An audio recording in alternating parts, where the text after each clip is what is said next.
पता नहीं मोया मुंशी किधर गया अगे तो मैं तो पहले आया बैठा नहीं बे मुंशी मोया किधर रह गया है मुंशी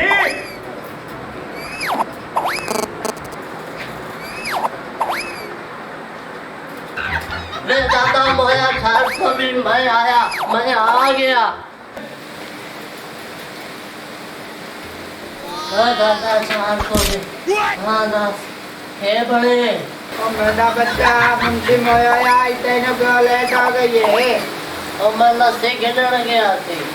मेरा सरदार लस्सी नु लेट हो गई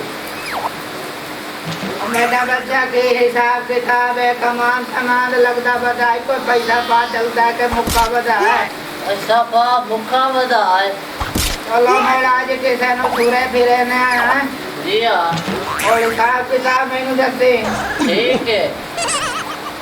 चंगा हुक्का की जाए मेरा बच्चा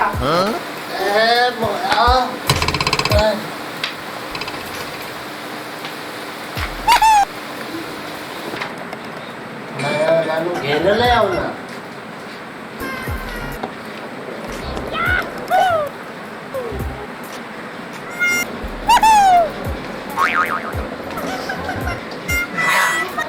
अल्लाह के दिलाना तैयार ना पता की कही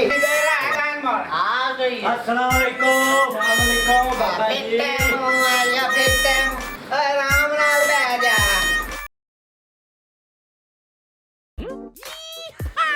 आ यार एक ਤਾਂ ਗੱਲ ਬਣੂ ਮੇਰੀ ਅੱਜ ਮੈਂ ਤੈਨੂੰ ਦੱਸਾਂ ਬਈ ਇੱਕ ਤਾਂ ਜਿਹੜਾ ਬਾਹਰ ਕੀਤਾ ਹੋਇਆ ਪੈਸੇ ਥੋੜੇ ਦਿੰਦਾ ਸਾਨੂੰ ਹੈ ਹਿੱਸਾ ਦਿੰਦਾ ਥੋੜਾ ਸਾਡੇ ਕੋਲ ਕਰਿੰਦਾ ਚੋਰੀ ਇਹਦਾ ਕੋਈ ਮੱਕੂ ਠੱਕਣਾ ਬੰਸੀ ਅੱਜ ਤੱਕ ਕਰ ਲੈਨੇ ਆ ਤੇ ਅੱਗਾ ਜਿਹੜਾ ਨਾ ਮੈਂ ਗੱਲ ਕਰਿੰਦੇ ਆ ਬਈ ਸਾਨੂੰ ਪੈਸੇ ਥੋੜੇ ਜਿਹਾ ਵੱਧ ਦਿੱਤੇ ਕਰ ਜੇ ਇਸ ਵਾਰ ਫਦੀ ਗਿਆ ਸੇ ਸਾਡੇ ਨੂੰ ਖੈਰ ਹੋ ਜਾ